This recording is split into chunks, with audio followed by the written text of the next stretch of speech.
Puas tertawa, pelawak Sinting kembali lantunkan nyanyian. Nih, kalau ku pandang kelip bintang jauh di sana, sayup terdengar melodi cinta yang menggema. Baru sempat melantunkan 2 bait nyanyian, Sinto Gendeng membentak lantang. Tua Bangka Heran, apa kau tuli? Hentikan nyanyimu. Ah, Sinto, kau tidak tahu kemajuan zaman. Lagu yang aku nyanyikan ini sedang digandrungi orang di dunia sana. Namanya kopi dangdut. Peduli setan, kopi dangdut, kopi tubruk, kopi pahit.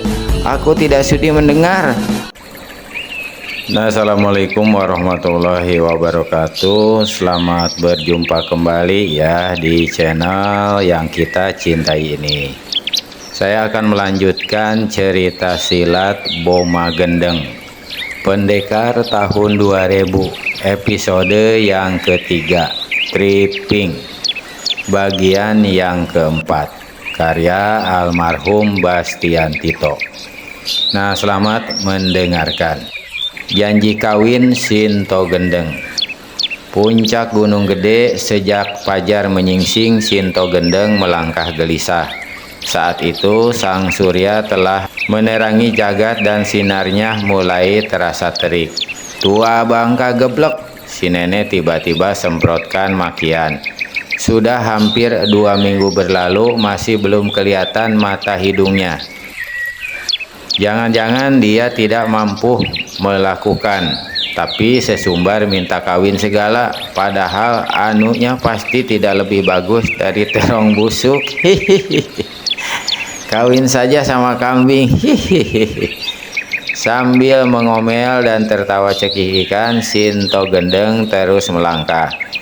Ternyata dia bukan melangkah sembarangan, bukan melangkah di atas tanah. Saat itu di pedataran kecil tak jauh dari pondok kayu kediamannya, menancap 2 lusin batang bambu setinggi 1,5 tombak. Batangan-batangan bambu ini ditancap demikian rupa hingga membentuk 4 persegi, 6 memanjang, 4 melebar. Setiap ujung bambu sengaja dipotong runcing, mencuat ke langit. Dan di atas ujung-ujung bambu runcing inilah si nenek Perot melangkah seenaknya. Sesekali masih saja mengomel, sesekali tertawa cekikikan. Kalau saja dia tidak memiliki ilmu kesaktian, sudah sejak tadi 2 kaki Sinto Gendeng yang tinggal kulit pembalut tulang itu amblas luka parah, dimakan ujung bambu runcing. Kalaupun dia kebal tapi tidak memiliki ilmu mengimbangi dan meringankan tubuh yang tinggi, baru bergerak 3-4 langkah niscaya sudah jatuh bergedebukan di tanah. Matahari makin panas, aku kepengen kencing. Kakek geblek itu masih belum muncul, sial. Kembali Sinto Gendeng memaki. Perlahan-lahan dia angkat ke atas kain panjang yang melilit tubuhnya. Enak saja dia hendak kencing sambil berjalan di atas bambu itu. Tapi maksudnya tertahan ketika tiba-tiba di kejauhan terdengar suara kerincingan keras sekali, ditimpali tabuhan gendang, lalu disusul suara orang bernyanyi. Kalau ku pandang gelip bintang jauh di sana, sayup terdengar melodi cinta yang menggema. Telasa kembali gelola jiwa mudaku, karena tersentuh alunan lagu semeldu kopi dangdut. Tak lama kemudian dari balik deretan pepohonan di ujung pedataran kecil muncul sosok seorang kakek bermuka cukung. Mulut tonggos dia berjalan sambil menari. Tangan kanan menabuh gendang kecil yang tergantung di pinggang. Tangan kiri menggoyang kerincingan. Di atas kepalanya terkembang payung kecil terbuat dari kertas. Celananya yang gombrang dekil kedodoran hingga sebagian pantatnya yang hitam tersingkap. Lucunya pantat yang setengah tersingkap itu diogel-ogel kian kemari. Di atas bambu runcing, Sinto gendeng hentikan langkahnya. Nenek ini geleng-geleng kepala. Dasar geblek, maki guru pendekar 212 Wiro Sableng ini. Lalu dia berteriak, "Pelawak Sinting, hentikan nyanyianmu, bising tidak enak, kupingku pengang." Habis berteriak, Sinto gendeng kembali melangkah dari bambu satu ke bambu lain. Kakek aneh yang barusan muncul dongakkan kepala, lalu tertawa gelak-gelak. Tangan kanan masih terus menabuh gendang, tangan kiri menggoyang kerincingan. "Sinto yang geblek, aku atau kau? Apa yang kau lakukan? Apa tidak ada tempat berjalan yang lebih baik? Dasar nenek konyol, ngomong saja tidak becus, berani memaki." Hahaha. Si kakek yang dipanggil dengan nama Pelawak Sinting kembali tertawa gelak-gelak. Jika pendengar ingin tahu lebih lanjut siapa adanya kakek berjuluk Pelawak Sinting ini, harap baca serial Wiro Sableng di Negeri La Tanah Silam berjudul Hantu Tangan 4 dan Rahasia Mawar Beracun. Seperti diceritakan dalam episode Istana Kebahagiaan, ketika istana milik hantu muka dua itu meledak hancur, semua orang yang ada di dalamnya melesat bermentalan ke langit, lalu terpesat ke berbagai tempat di Pulau Jawa dan pulau-pulau lainnya. Dalam kejadian ini rupanya kakek Pelawak Sinting terpesat di tanah Jawa sebelah barat. Puas tertawa, Pelawak Sinting kembali lantunkan nyanyian. Ni kalau ku pandang kelip bintang jauh di sana, sayup terdengar melodi cinta yang menggema. Baru sempat melantunkan 2 bait nyanyian, Sinto gendeng membentak lantang, "Tua Bangka Eran, apa kau tuli? Hentikan nyanyimu." "Ah, Sinto, kau tidak tahu kemajuan zaman. Lagu yang aku nyanyikan ini sedang digandrungi orang di dunia sana, namanya kopi dangdut." "Peduli setan, kopi dangdut, kopi tubruk, kopi pahit, aku tidak sudi mendengar. Lekas kau beritahu apa kau berhasil mendapatkan benda yang aku minta." Si kakek menyeberangi lapangan kecil, menyusup di antara barisan batangan bambu, lalu berhenti tepat di bawah 2 bambu di atas mana Sinto gendeng berdiri tegak dengan kaki terkembang. Melihat orang berdiri di bawah dan memandang ke atas, si nenek cepat rapatkan 2 kakinya, 2 batang bambu sampai meliuk akibat gerakan sepasang kaki itu. "Jahanam, kau sengaja berdiri di bawah sana? Kau mau ngintip auratku? Kakek ganjen sialan, kutusuk buta, nanti 2 mata mesumu." Pelawak Sinting tertawa gelak-gelak. "Sinto, aku berdiri di bawah sini, mengapa mesti takut? Jangan-jangan kabal yang aku silap benar adanya." Kabal apa?" bentak Sinto gendeng sambil delikan mata dan sengaja bicara cadel meniru peloknya si kakek. "Kabal bahwa seumur hidup kau tidak pernah pakai celana dalam. Hahaha. Jangan setan alas, biar kusumpah mulut kurang ajarmu." Sinto gendeng cabut sebatang bambu, lalu secepat kilat bambu runcing itu dilemparkannya ke arah kepala kakek Pelawak Sinting. Berdiri di atas bambu runcing, mencabut sebatang bambu, lalu membuat gerakan menyerang dengan bambu yang sama bukanlah satu hal mudah. Semua itu dilakukan nenek sakti dari puncak Gunung Gede ini dalam satu gerakan kilat dan tak terduga. Pelawak Sinting berteriak kaget, "Sinto, kau mau membunuh calon suamimu sendiri?" Si kakek sambar payung kertas yang sengaja tadi ada di atas kepalanya, lalu cepat melompat ke samping kiri, selamatkan muka dari tusukan bambu runcing. Bambu besar itu lewat hanya 1 jengkal di samping pipinya. Di atas sana, Sinto gendeng angkat tangan kanan ke udara, lengan diputar. Secara aneh, bambu yang gagal menghantam Pelawak Sinting kini berbalik. Laksana petir menyambar bambu itu membabat ke arah pinggang pelawak sinting. Untuk kedua kalinya sambil berteriak tegang, si kakek selamatkan diri. Kali ini dengan jatuhnya tubuh lalu berguling di tanah. Prak, prak. Dua bambu runcing di atas mana Sinto Gendeng berdiri hancur berantakan dihantam pelawak sinting. Sebelum tubuhnya terperosok jatuh, si nenek cepat melesat berpindah ke ujung bambu lainnya sambil berteriak, "Kakek buduk, siapa sudi kawin denganmu? Terong busuk bau comberan." Sinto, jangan berani bicara begitu," balas berteriak si pelawak sinting. "Ingat, kau sudah berjanji." Sinto Gendeng terdiam, muka cekung dan keriputnya mendadak berubah. Dadanya berdebar, tua bangga geblek ini. Jika dia berani berkata begitu, apakah berarti dia benar-benar berhasil mendapatkan benda yang aku minta itu? Celaka, mati aku. Bagaimana aku mungkin berlaku takabur sampai sempat-sempatnya berjanji segala?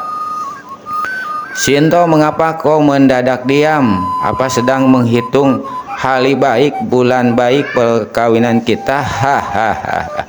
Di atas bambu runcing, Sinto Gendeng keluarkan teriakan melengking tinggi. Lalu nenek ini melayang turun ke bawah. Di lain kejap dia sudah berada 2 langkah di hadapan pelawak sinting. Si nenek ulurkan tangan kirinya, matanya yang cekut angker menatap pelawak sinting tak berkesip. "Lekas serahkan benda itu," pelawak sinting menyeringai. "Kau keliwat ke susu, terbulu-bulu, tapi tak jadi apa. Makin cepat kita kawin, bukankah makin enak? Hahaha." "Jahanam, jangan membuat aku benar-benar marah," bentak Sinto Gendeng. Jadi tadi itu kau cuma malah bohong-bohongan?" Sinto Gendeng berteriak panjang saking marahnya. Seumur hidup belum pernah dia berhadapan dengan orang yang pandai bersilat lidah seperti kakek satu ini. "Serahkan atau aku benar-benar akan membunuhmu. Kakek geblek, jangan kira aku main-main." Pelawak sinting goyangkan tangannya yang memegang kerincing. Sambil manggut-manggut dan ogel-ogel pantat, dia masukkan tangan kanan ke balik pinggang celana sebelah depan, di mana terletak satu kantong kain. Dari dalam kantong ini dia keluarkan sebuah benda lonjong sebesar telur burung dara berwarna biru. Inilah batu penyusup batin. Pelawak sinting tidak segera serahkan batu itu pada Sinto Gendeng. Sambil digosok-gosok dalam genggaman tangan kanannya, dia berkata, "Ucapanmu tempo hari ternyata betul. Pangelan Matahari Mulid, si muka bangke ternyata memang muncul di dunia sana. Keadaan bisa gawat. Anak yang kau katakan akan kau jadikan pendekar tahun 2000 itu bisa dihabisinya sebelum maksudmu kesampaian.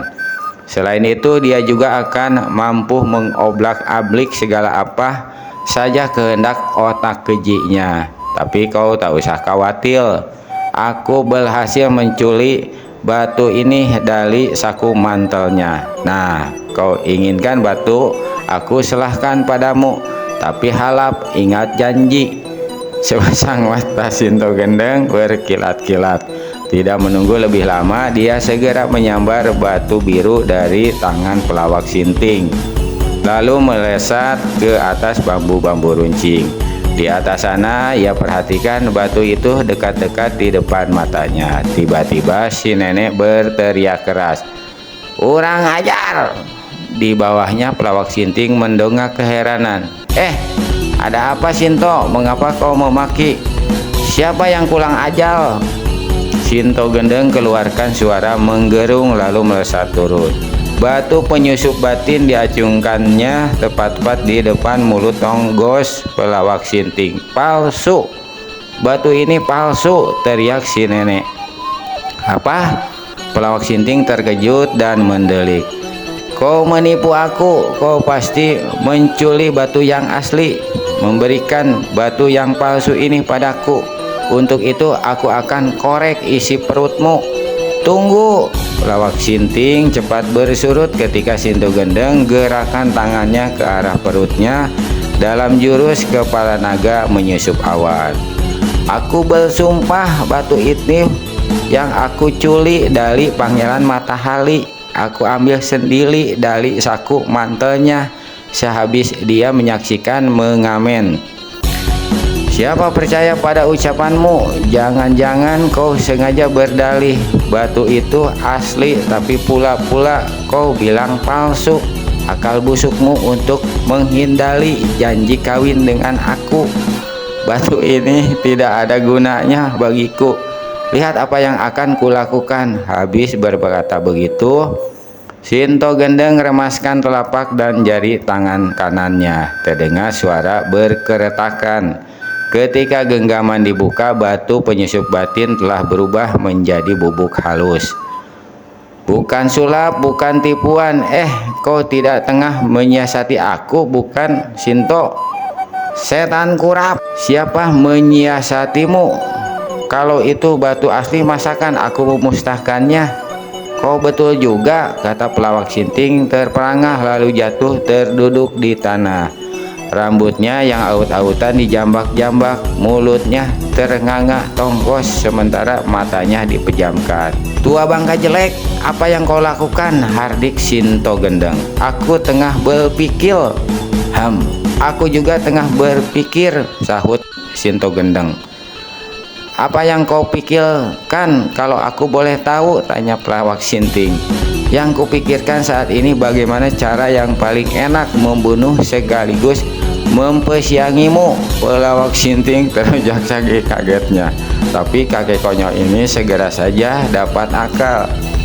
Dia kembangkan payung, letakkan di atas kepala, goyang kerincingan dan pukul gendang sambil pantat setengah ditunggingkan. Orang lain akan mengira ini adalah gaya si kakek yang senang menyanyi dan menari. Tapi sebenarnya ini merupakan satu pasangan kuda-kuda yang hebat. Salah-salah lawan menyerang akan terjebak dalam satu benteng pertahanan dan secepat kilat bisa berubah mengirimkan serangan balik yang dahsyat. "Sinto Gendeng, kalau kau memang punya maksud jahat terhadapku, tak jadi apa. Kau tidak mau menepati janji kawin denganku, kau bakal kualat sendiri. Tapi yang aku minta saat ini, sebelum kau membunuh aku, kembalikan dulu batu penyusup batin padaku dalam keadaan utuh." "Apa katamu?" ucap Sinto Gendeng setengah berteriak. "Dasar tua bangka edan, apa kau buta? Kau melihat sendiri batu palsu itu sudah kuhancurkan." "Peduli setan 7 tulunan," sahut pelawak Sinting. "Palsu atau asli, aku mau batu itu dikembalikan dalam keadaan utuh." "Kakek Sinting, kau mencari perkara," teriak Sinto Gendeng. Habis berteriak, nenek ini langsung menerjang kirimkan serangan ganas. Tangan kiri lancarkan satu pukulan saksi dalam jurus kunyuk melempar buah, sedang tangan kanan menyambar 2 buah tusuk konde perak di kepalanya, lalu dilemparkan ke arah pelawak Sinting. Pada saat Sinto Gendeng mulai lancarkan serangan, kakek yang terpesat dari negeri Latanah Silam ini goyangkan kerincingannya sedemikian rupa hingga menimbulkan suara bising luar biasa mencucuk telinga Sinto Gendeng. Bersamaan dengan itu, pelawak Sinting juga pukul gendangnya. Suara tabuhan gendang bukan saja tambah memekakkan telinga, tapi juga membuat dada orang bergetar. Ketika 2 tusuk konde melesat dan pukulan sakti menderu, payung di atas kepala si kakek tiba-tiba berputar deras, lalu melayang ke bawah. Payung kertas itu berputar menebar angin kencang. Dan yang membuat Sinto Gendeng jadi melengak kaget ialah payung yang tadinya kecil makin lama makin besar, membuat sosok si kakek terlindung di belakangnya. Brak, set, set, krak, krak. Pukulan kunyuk melempar buah membuat hancur besar pinggiran payung. Tapi putarannya yang hebat menggulung pukulan sakti yang dilepaskan si nenek lalu melontarkannya ke udara. Dua tusuk konde menancap dan merobek bagian lain dari payung, namun tidak sanggup menembus. Sepasang mata Sinto Gendeng yang selama ini mendekam di dalam rongga cekung seolah mau melompat keluar. Saking tidak percaya melihat kejadian itu. Bagaimana mungkin hanya sebuah payung kertas sanggup menahan pukulan saktinya yang bisa memporak-porandakan sebuah bangunan? Bagaimana mungkin sebuah payung kertas tidak bisa ditembus dua tusuk kondenya? Padahal tusuk konde itu mampu menembus dan menghancurkan sebuah batu besar. Perlahan-lahan payung berhenti berputar lalu jatuh ke tanah. Bersamaan dengan itu bentuknya kembali berubah kecil.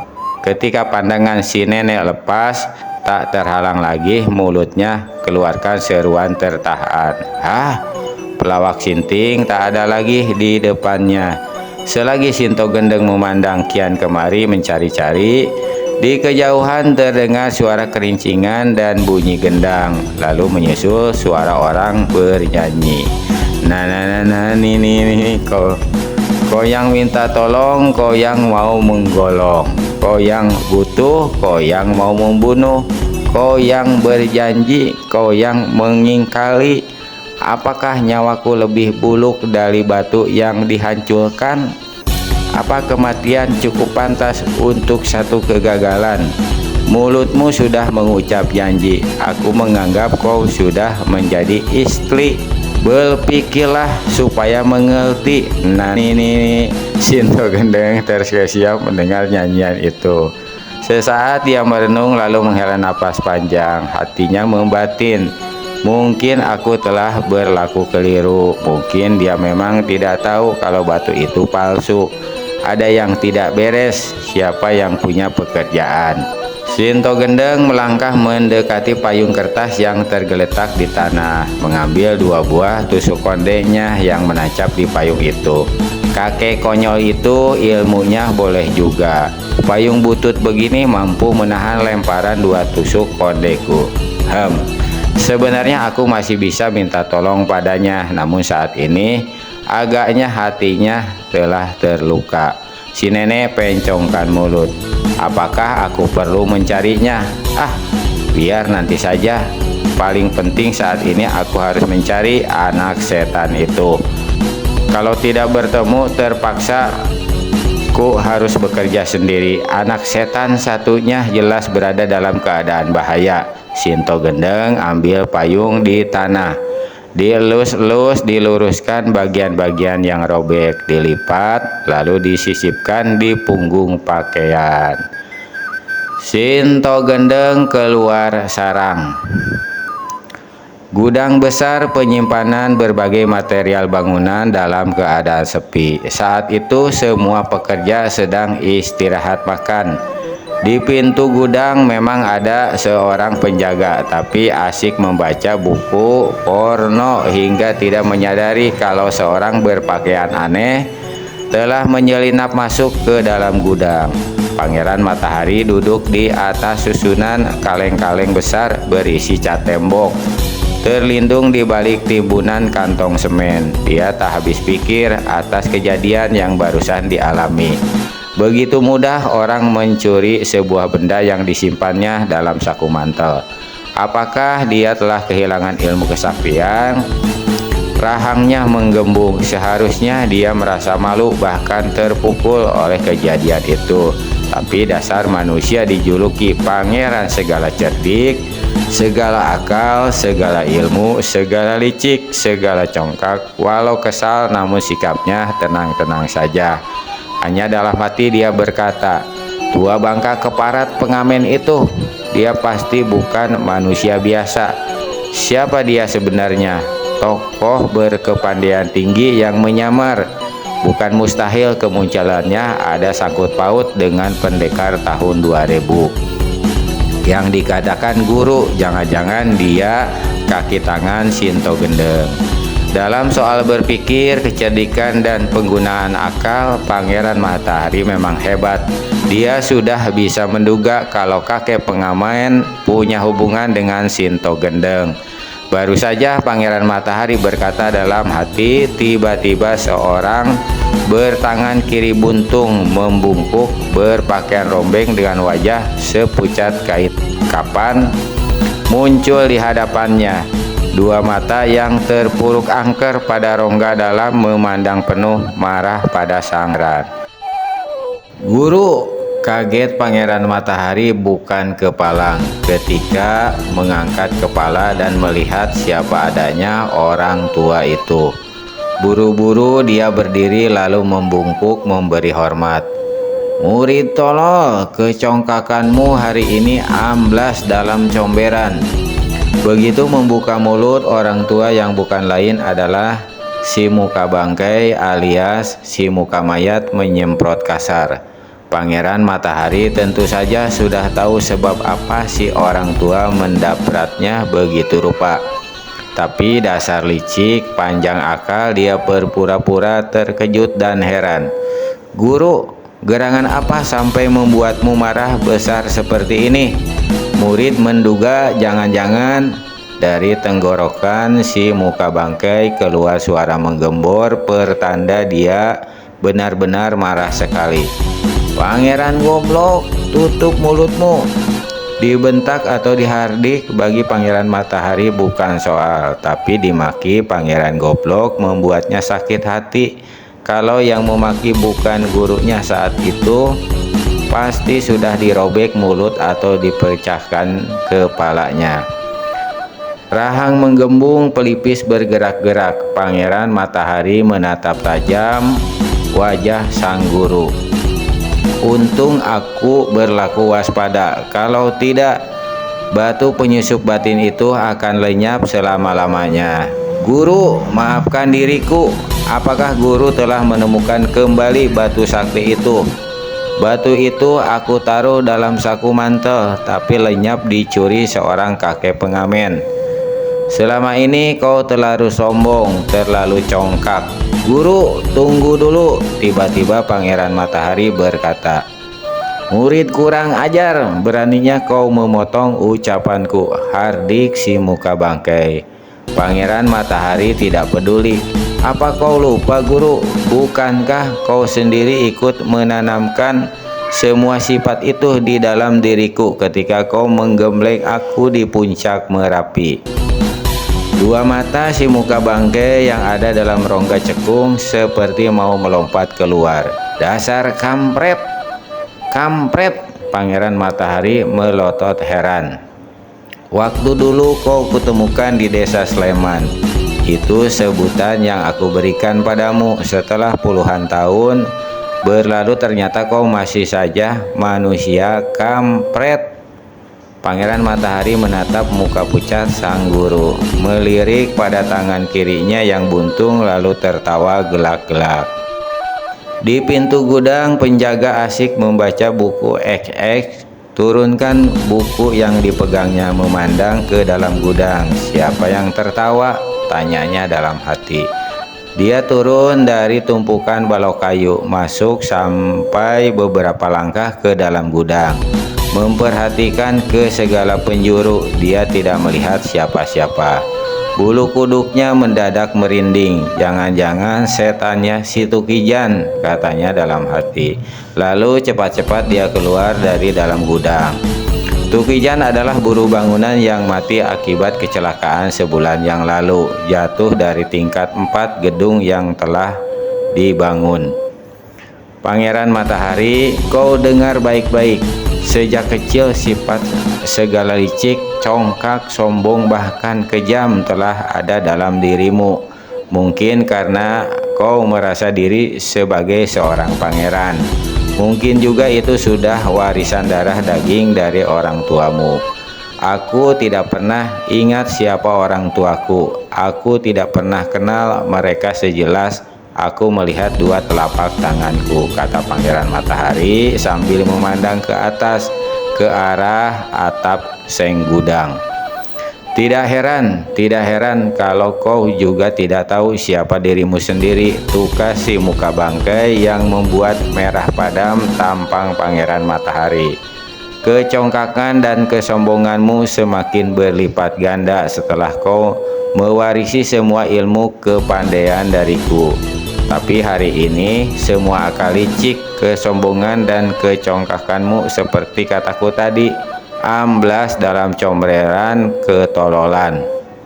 Batu biru yang kuberikan padamu lenyap dicuri orang. Dan tololmu lagi, kau menganggap si pencuri adalah manusia biasa. Pengamen tua bangka, kau tahu siapa itu? Tenang saja, Pangeran Matahari gelengkan kepala. Dia adalah makhluk berkepandaian tinggi tersesat dari negeri 1200 tahun silam. Di negeri sana dia dikenal dengan nama si pelawak sinting. Di dunia sini dia muncul sebagai kaki tangan Sinto Gendeng. Nenek keparat dari Gunung Gede itulah yang telah memperalatnya untuk mencuri batu penyusup batin yang ada dalam saku mantelmu. Aku memang sudah menduga, kata Pangeran Matahari sambil rangkapkan dua tangan di depan dada. Tapi tadi guru berkata bahwa berkat kewaspadaan guru, batu sakti itu tidak. Batu yang asli, batu penyusup batin yang asli memang masih ada padaku. Yang kuberikan padamu hanya batu tiruan, batu kawinan. Kalau saja aku tidak berlaku cerdik melakukan hal itu, batu yang asli sudah amblas dibawa kabur. Batu kawinan, aku tidak mengerti maksud guru, kata Pangeran Matahari pula. Dalam keadaan seperti sekarang ini, membawa batu asli tanpa mampu menjaganya adalah sangat berbahaya. Banyak mata bisa melihat, banyak tangan jahat bisa mengambil. Itu sebabnya batu yang asli aku ikatkan ke batu tiruan. Selama 1 minggu aku bersemedi. Kesaktian yang ada dalam batu penyusup batin yang asli mengalir ke dalam batu tiruan. Namun kekuatannya hanya 2-3 hari saja. Batu tiruan itulah yang aku berikan padamu. Kalau begitu guru, apakah kau masih punya banyak batu tiruan? Tanya Pangeran Matahari. Kampret besar, maki si muka bangkai. Syukur, ujar Pangeran Matahari. Apa maksudmu berkata syukur? Tanya sang guru. Dulu aku dibilang kampret kecil, sekarang sudah jadi kampret besar. Salahkah kalau aku bersyukur? Si muka bangkai mendelik besar lalu tertawa gelak-gelak. Di depan pintu gudang kembali si penjaga tersentak kaget. Suara tertawa, katanya dalam hati. Tapi suaranya berbeda dengan yang pertama tadi. Untuk memeriksa kembali ke dalam gudang, dia takut. Penjaga ini tinggalkan tempat itu mencari teman-temannya. Pangeran Matahari, aku tidak membawa batu tiruan. Aku punya cara untuk membuatmu bisa menyusup ke dalam tubuh seseorang.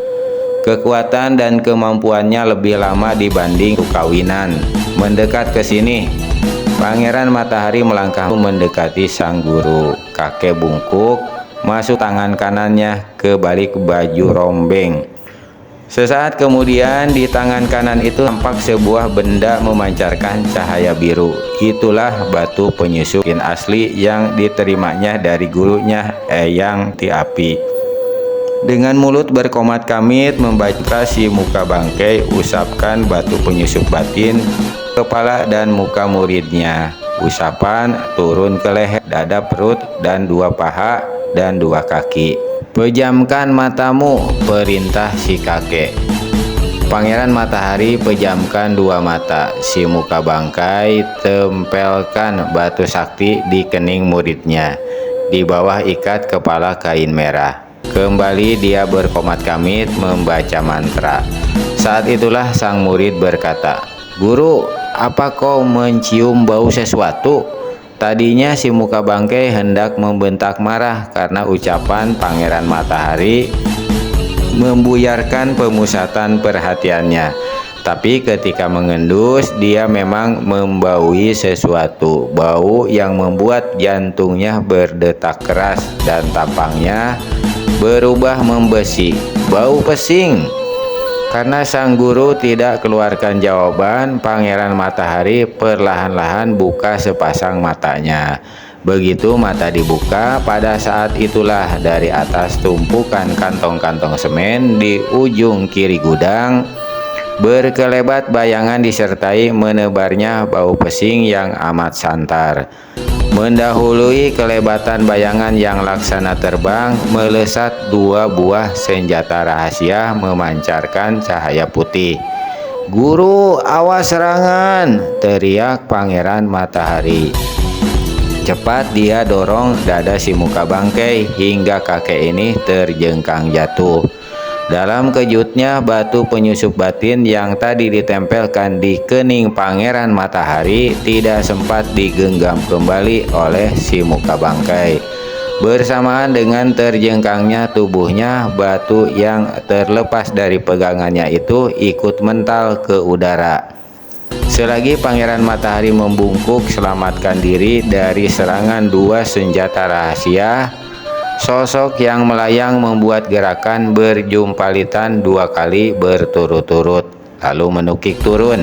Sambil turun, orang ini hantamkan kaki kirinya ke punggung si muka bangkai. Bersamaan dengan itu, tangan kanannya menyambar batu penyusup batin yang mental ke udara. "Batu penyusup batin!" teriak si muka bangkai yang saat itu terkapar di lantai gudang. Dia berusaha bangkit tapi roboh kembali. Tendangan orang telah meremukkan tulang punggungnya hingga selain menahan sakit luar biasa, kakek muka mayat ini juga kehilangan keseimbangan. Cepat sekali, begitu berhasil menangkap batu penyusup batin, orang di atas sana kembali membuat gerakan kilat, melesat ke arah celah besar di dinding atas ujung kiri gudang. "Bangsat, berani mati!" teriak Pangeran Matahari. Dalam keadaan setengah terduduk di lantai, dia hantamkan tangan kanannya. Sesaat udara redup, lalu tiba-tiba berkiblat sinar kuning, hitam, dan merah, menderu panas dan ganas ke arah orang yang berkelebat di atas sana. Jangan tubuh manusia, tembok baja pun akan hancur dihantam pukulan sakti itu.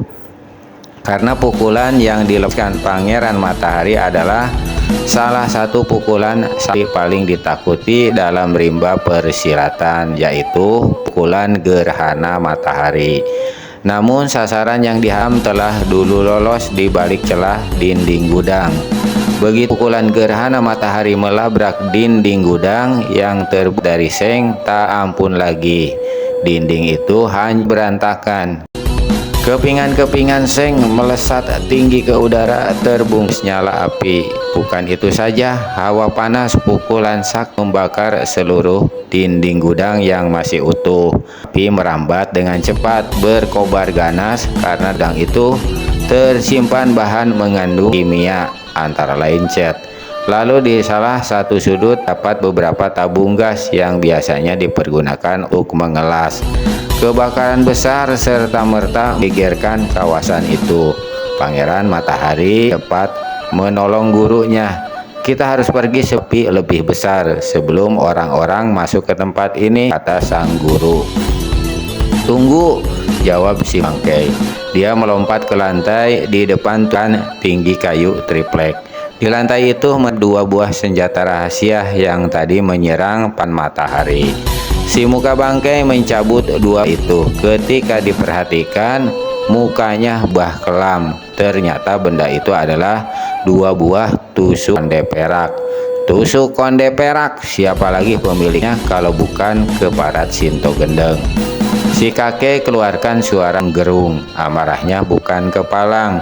Lebih lagi begitu dia ingat bahwa si nenek itu juga yang tadi telah merampas batu penyusup batin.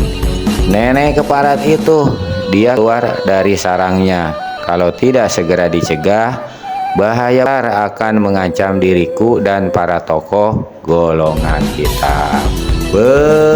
Bersambung. Nah, paling segitu dah teman-teman ya. Nanti akan kita lanjutkan lagi. Mohon maaf atas segala kekurangan.